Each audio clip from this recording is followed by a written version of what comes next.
Remnant of Anthropos, Chapter 2, Thirst. Surrounding him was a dimly lit corridor. Each section of the priory was separated with long tapestry sets of earth tone and dense religious symbol. Marking the threshold and occluding one side from the next, these tapestry sets were completed with a dozen or more hanging strips of cloth that, together, revealed prayers and symbols associated with each section of the priory. Off in the distance, light randomly broke through the tapestry set nearest the Terran, subtly revealing itself and marking the horizon of his vision. The opposing direction offered the same expanse at an even further distance. Populating his immediate space here in the dormitory, resting peacefully in their sarcophagi, are the 5 daughters of the patriarch of Oceania, one of whom, Adara, will be the first wife of Terran's nephew. In light of such strange surroundings, Terran's subconscious often signaled, through angst and disillusionment, the novel arrangements mankind engineered in these ages that followed discovery. 40 weeks of stasis left his throat parched. More than a decade of near isolation in a transient temple left him thirsty for what he had never known, and a life of religious vocation fulfilled his human identity but inevitably tore him from a natural course of biology. From the surface to his innermost being, he could not help but challenge and question everything. The pilgrims, resting with content in front of him, as well as covenantal law, everything his family, his world, and his religion devoted the last millennia of existence to, would surely disapprove of this latent insubordination. You see, the first wives of Terran's people own land, rule families, sovereignties, nations, principalities, and dioceses. They hold public office and appoint the clerical class, deacons, to manage the correct worship of God. Their role is at the center of Terran society as they offer material support from the land they own and the resources they control to build and maintain their husband's estate. Convening through parliamentary procedure and representative convention, women from a variety of ethnic and economic stratification control the College of Communion and Covenant, which takes the final say in many matters, including the division of land, homesteading, and newly discovered worlds. Typically, the firstborn daughter of a household will ascend to be the first wife of a male in the firstborn stratification, given, of course, that this firstborn daughter is also the first daughter of a first wife. In the end, the first wife of a household appoints one daughter of that household to be married off to first wife status of another household. This is, of course, most useful in arbitrating the political superstitions that humankind imparts by instinct and opportunity. You see, Adara's sisters, Danica, Estella, Terra, and Vela, would serve the first household in a variety of specialities.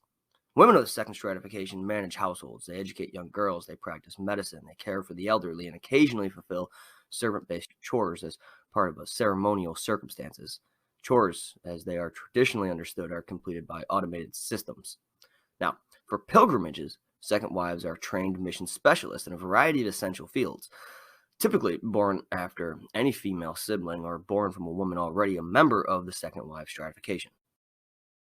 Normally married off to assure well-being and purpose under usual circumstances.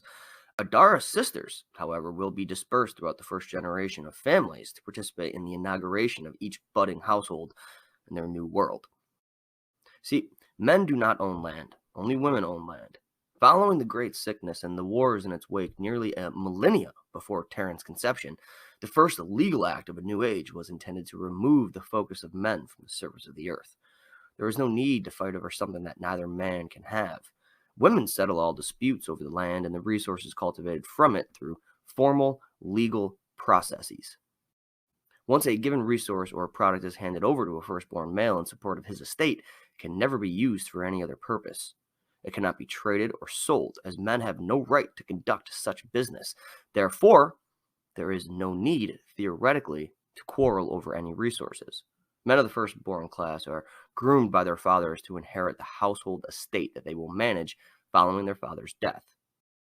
These estates that I'm speaking of, they are actually large, space-faring vessels, like the Peregrine. They hold vast amounts of supplies and are intended to travel very long distances to colonize new worlds. The peregrine marks the peak in the development of these estates. They wait in orbit of the Earth, being stocked with supplies, while the executors of the estate, the patriarchs of the family, bargain and negotiate for a mission. Mirroring this on Earth, their first wife would own land, houses, farms, etc., and support the mission of her family by supporting the mission of her husband's estate. Back to Terran. Neglecting the prescribed stretches in favor of quenching his thirst and beginning his first steps in a frustrated haste, Terran's eyes traced the conduits, the cables, and the tubing fastened to the deck, connecting the stasis pods to the life support systems and the control stations. As he was tracing the conduits, it's easily noted that two of the sarcophagi were ceremoniously closer than all of the rest. Subordinate to the host family was the first son of the patriarch of the Eleusinian sovereignty. His name is Leonidas. Next to him, the first daughter of the patriarch of Toledo, Talitha.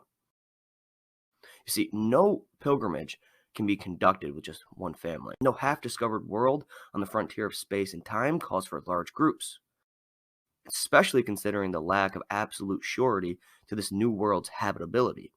These new families, between Talitha and Leonidas, offered virtually everything they had to sponsor the fuel necessary for the mission, even though Ru had at his disposal the means of attaining it.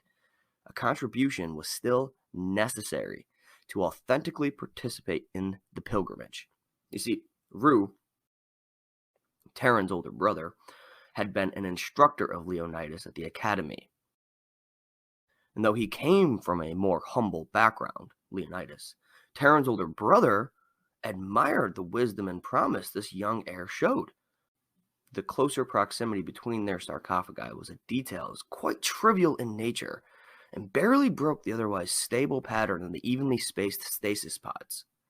Still, Terran took notice and paused for a breath. He felt the cincher around his waist and surveyed the room as if searching for a missing item. The stasis pods of the newlywed couple rested next to one another, having already been sacramentally united. Pilgrimage's success depended on these two households, as Philotas with Adara and Leonidas with Talitha. Each will offer sons and daughters to one another, sustaining the colony over the course of its first generation. If the pilgrimage encounters success in its early days, the first objective is to signal Earth to send more settlers. Homesteading becomes easier when the later parties have information about the crossing and the destination.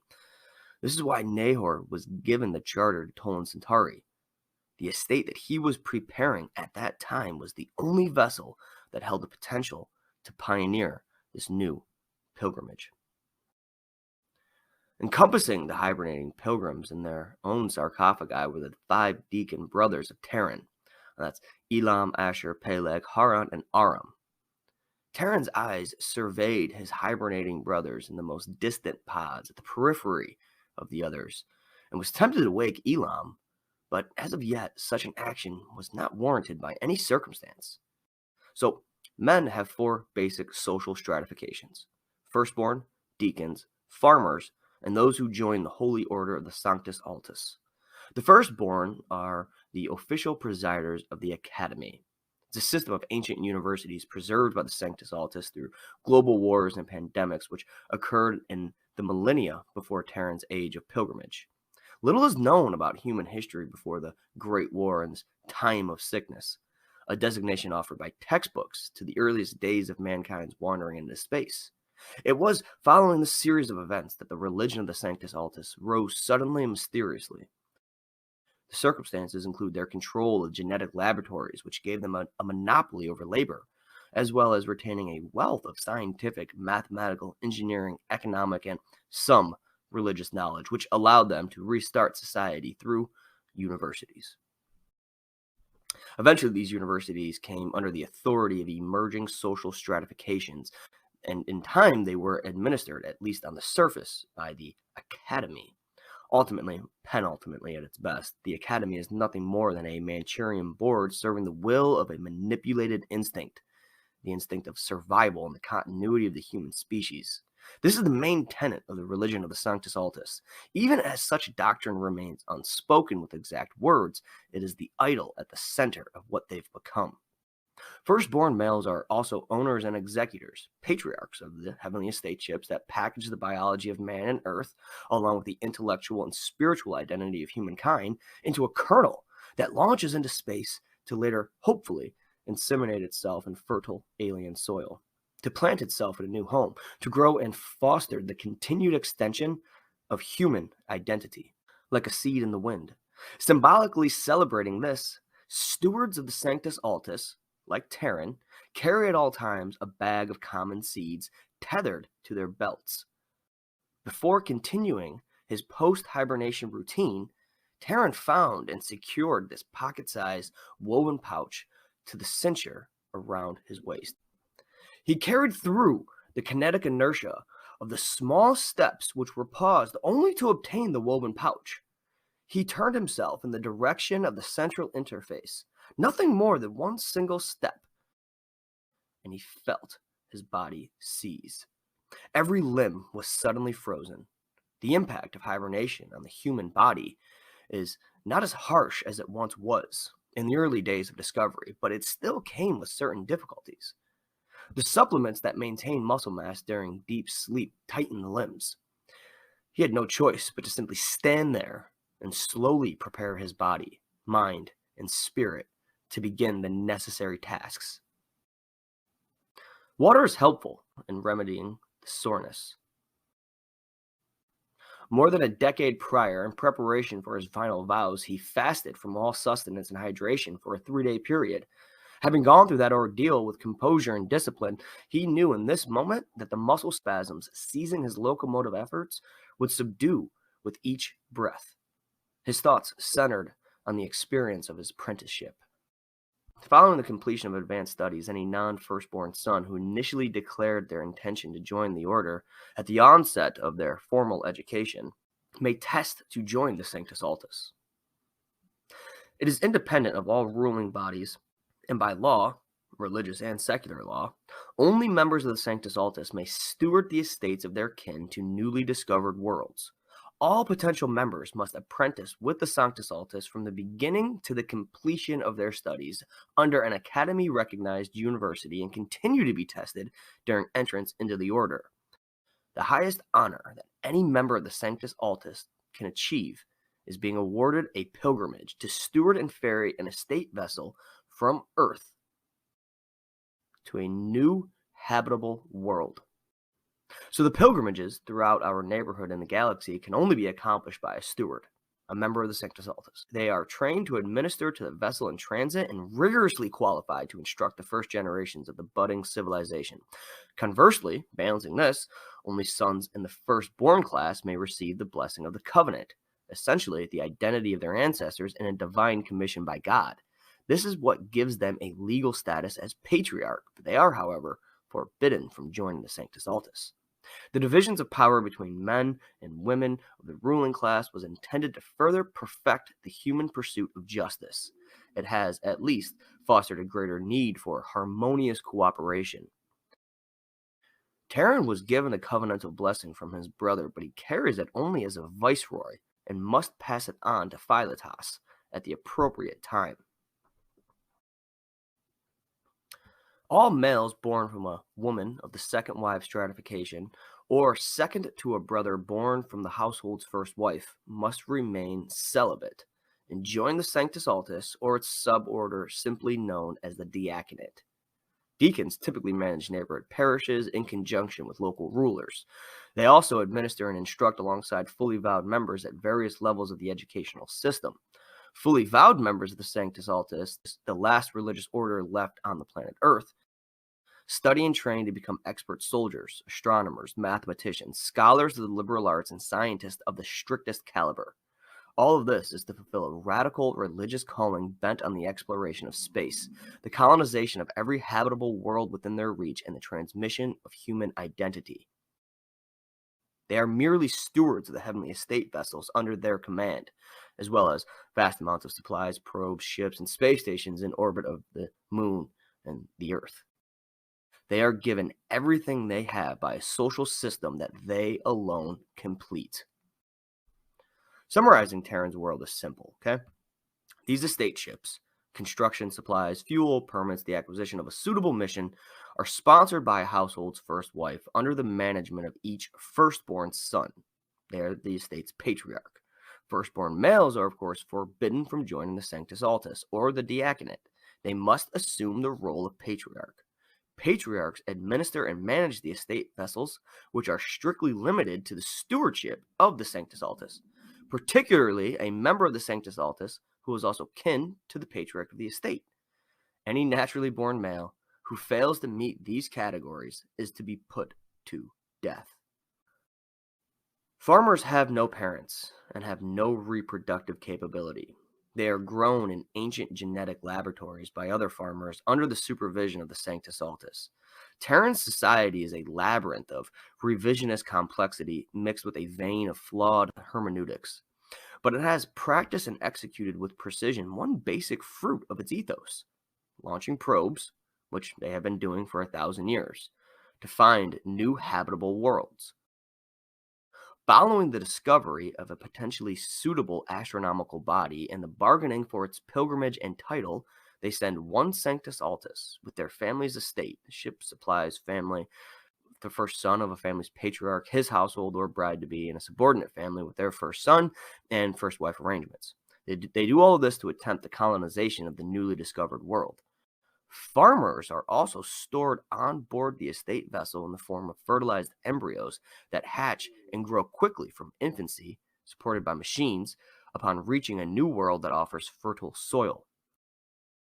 After successfully reaching a new world, the steward representing the Sanctus Altus, and usually the first son of the patriarch, would set up the proto-colony and contact Earth to send other estate ships, or a single Sanctus Altus, or a potential first son or wife, depending on need and circumstance, for the purposes of reproduction, genetic diversity, and the continuity of human identity. If the new world proves to be uninhabitable, and no potential can be brought of the situation, and no signals to be sent, and the estate is to wander and die as a martyr to the cause. For many seeds are cast into the wind, but only a few will take root. The journey that lay before Terran followed a trajectory that was sequenced over the course of a dozen major maneuvers and demanded an endurance measured in decades. Again, the only vessel worthy of such a challenge was the Peregrine. Every section of the priory was of equal width and length, having been pieced together one module at a time. Each module was installed for a particular purpose. Scientific experiments, mathematical conjectures, and humanist undertakings of various degree are conducted and contained within the astrometrics laboratory. Colitas, herbal medicines, and sweet fruit are cultivated in the hydroponics bay. The observatory offered an awe-inspiring view of the surrounding space and made available both ancient and modern instruments. Considering the centripetal constitution of the priory, telescopes and other instruments were fixed to the command module and accessed in the observatory by remote connection. Optics were available through computer interface, holographic display, or a conventional eyepiece. The galley provided sustenance as well as a communal, recreational area for games and storytelling. The dormitory contained the stasis pods and the equipment needed to induce and sustain hibernation, as well as a small infirmary. The domicile allows pilgrims to nurture a sense of personal space by means of individual and rather large quarters, which are well comforted, sufficiently customized, and include exclusive washrooms, fountains for drinking water, and small private studies. Finally, the temple module was both a place of worship and a museum celebrating the history of humankind's struggle. Each section of the priory was separated by a long, hanging tapestry set stretching nearly 100 feet as it hung from the heights of the inner hall and was weighted to stability only a few feet above the deck. Customized and colored in earth tones with inscripted prayers and subtle scenes in the Zen format composed across the entire set of dozens of long strips of woven fabric. The scenes, symbols, and prayers were revealed in full only when the tapestries remained undisturbed. Considering that the priory is a large ring, each motif can be found twice, and each tapestry set is double-sided. So it does not matter from which direction you enter any given section. The tapestry that marks the threshold will identify the function and intended use of each pre-constructed module by means of a unique prayer and symbolic art. Liberating his body from a frozen paralysis through the intention of breath and a prayerful patience, walking promptly to each pod's EKG readout through the gray labyrinth of cold metal sarcophagi that one would sooner think were for the dead than the living, Terran noted the stats, quickly but meticulously began preliminary diagnostics at a centralized control interface, and opened the log to start a record. These first steps were crucial, but any proper post-hibernation systems check also includes a self-diagnostic at the infirmary and immediate hydration. The infirmary was conveniently located in the dormitory and equipped with several fountains for various purposes. Walking from one to the next, Terran found none that functioned. Examining the multitude of valves and automated systems at numerous interfaces, he found no reason for this complication. Assuming the comatose pilgrim's health wouldn't spontaneously decline over the next 20 minutes and needing desperately to quench his thirst, he departed in the direction of the domicile, while impulsively carrying himself through the prayer ritual designated at its entrance. Before entering the domicile, the motif composed upon the tapestries marking the threshold displayed a simple image of three people: a son, a mother, and a father, representing the quality of divine wholeness that marks the family, as it is attended under the ownership of a mother, stewarded and connected to human institutions by a father, and extended by the offspring carrying on its identity. Textual inscriptions in an ancient language offered the traditional prayer, which is found on every tapestry and throughout the vessel on bulkheads and various thresholds in a lesser size, though it is of no less importance. It was, however, an enlarged text unique to the domicile's tapestry and dominating its background that Terran's eyes sought out. Reciting the words with a rote authenticity, Terran pronounced this simple prayer: Ve'anoki uveti nahavod et Adonai, which translates as, "For me and my house, we will serve the Lord." Finishing the short prayer while crossing the barrier and walking through the hanging tapestry set, Terran emerged into a strikingly different environment. The walls were engraved with subtle murals of human and divine escapades, the memorials of battles and plagues, the lingering words of heroes, and the utter destruction of villains. The scene unfolded naturally and satisfied both the aesthetic and ideological need for continuity. The difference between each section of the peregrine was unarguable, but each naturally flowed into the next. Approaching the domicile from either direction, one encounters a narrowing space with diminishing distance between the deck and ceiling, and between either wall. Gradually, one is funneled through the mural as its only living and locomotive character, into a long hallway with evenly spaced passages on either side, secured by heavy and vertically closing barriers. The hallway continued the theme of the domicile's symbolism, but the engravings were composed with an increasing delicacy and complete lack of color. The hallway took on a clean gray, and the slightly chiseled impressions used only shadow and light to reveal their presence. Illumination came indistinctly from the ceiling with no clear bulb or source. It was the ceiling itself that offered an elusive glow. Terran stumbled down the long hallway, seeking the solace of only a little water. He laughed to himself, as only one still battling the lingering throes of lethargy is capable of doing. The grin on his face signaled the ironic quip storming his mind. An oasis of anarchy and a mirage of order, dependent as all biology is on the ongoing negotiation with the chaos that yields to no sense of harmony, increasing as it heats and expanding in volume as it freezes, all in complete disobedience to the universe's logic. The abyss we contain in small cups is like the chaos separated from the pilgrims by the bulwarks of the priory. As in the beginning, God separated the waters to purge chaos from an eternal abyss, forging harmony from an anarchic mixture to make for us three spaces, each with their own. However, it was still too early for poetry, and Terran's thirst was for anything but prophecy. His grin quickly realigned with his reality. He was a creature that was thirsty.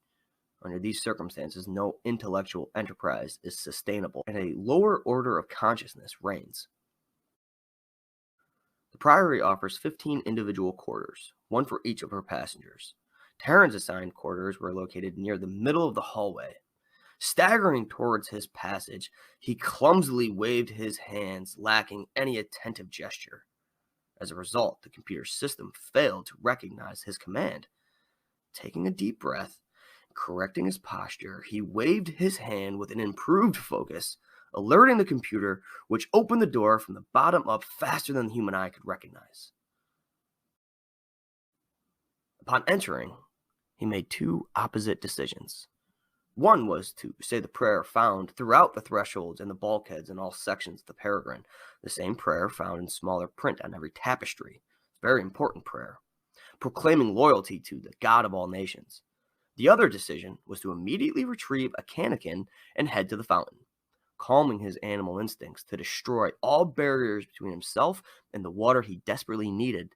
Terran focused his vision to the frame on the inside of the portcullis and quickly pronounced the first portion of the prayer, consequently satisfying the minimal requirement. Shema Israel, Adonai Eloheinu Adonai Echad, ve'ahavta et Adonai Elohecha, be'kol levaka, uve'kol nefeshka, uve'kol mehodaka. Which translates as, Hear, O Israel, the Lord is your God, and the Lord is one, and you shall love the Lord your God with all your heart, with all your soul, and with all your might.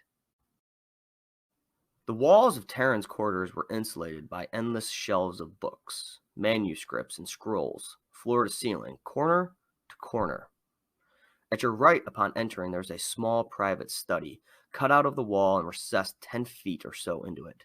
In this small space, a humble chair and a small desk host a simple interface which projects a series of holographic keypads offering any symbol or character ever used by humankind. The shelves moored to the walls in this space lent only a temporary home to the books, articles, and manuscripts under current examination by the isolated scholar.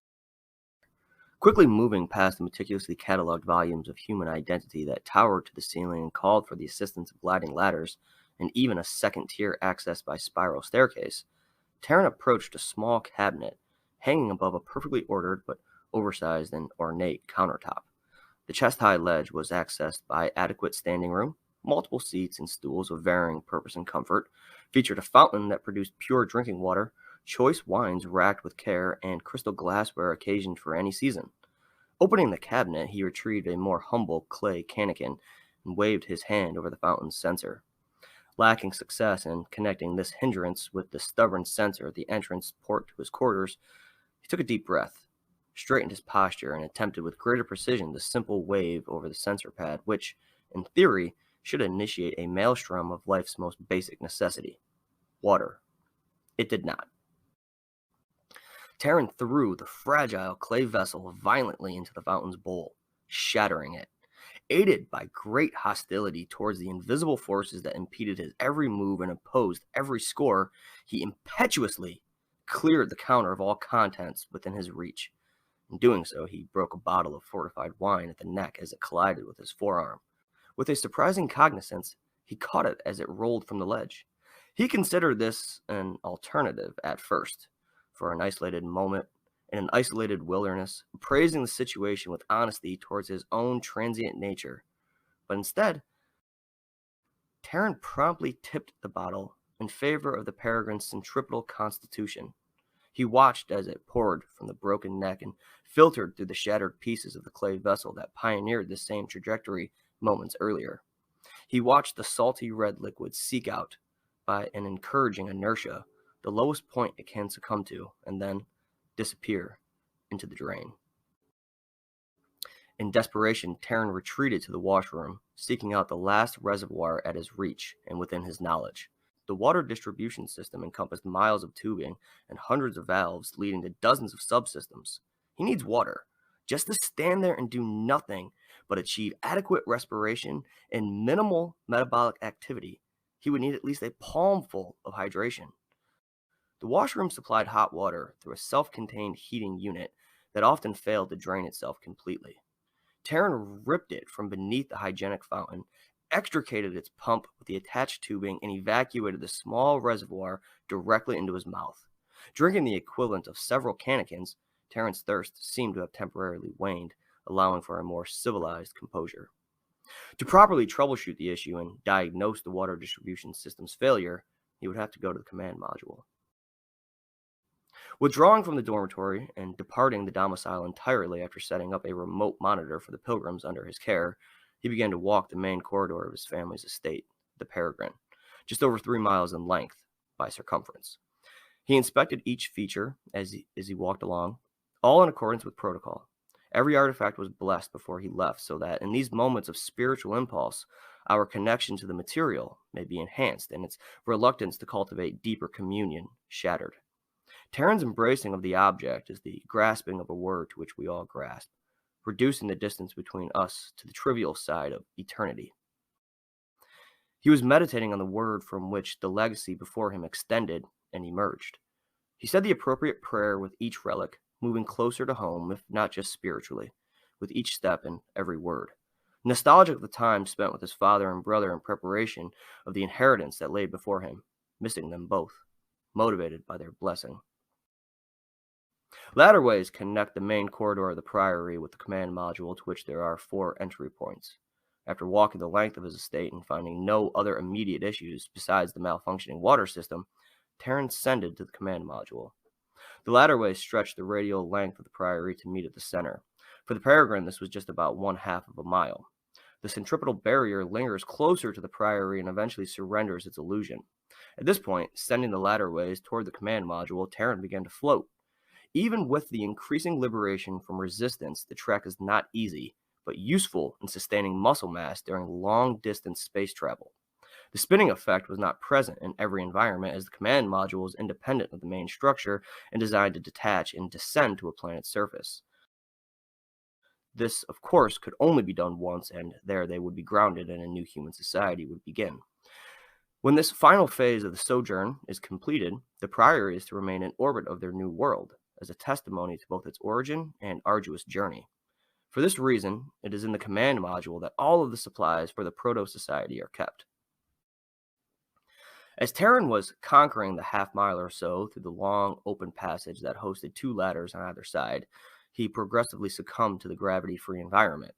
His locomotive effort transformed into the style of an infantile crawl, and then swiftly progressed to the leaps of an impala. Emerging into the command module, Terran's trek through the ladderways, well lit and rather plain, failed to foreshadow the sterile and technocratic ecosystem of the command module. The open expanse was vast, stretching a half-mile to either side from his current location and expanding before him with a diameter of nearly 1,000 feet, brightly illuminated and dominated by a white inner hull. All other colors, mainly black, served no aesthetic purpose, a mere accident of the object's intended utility.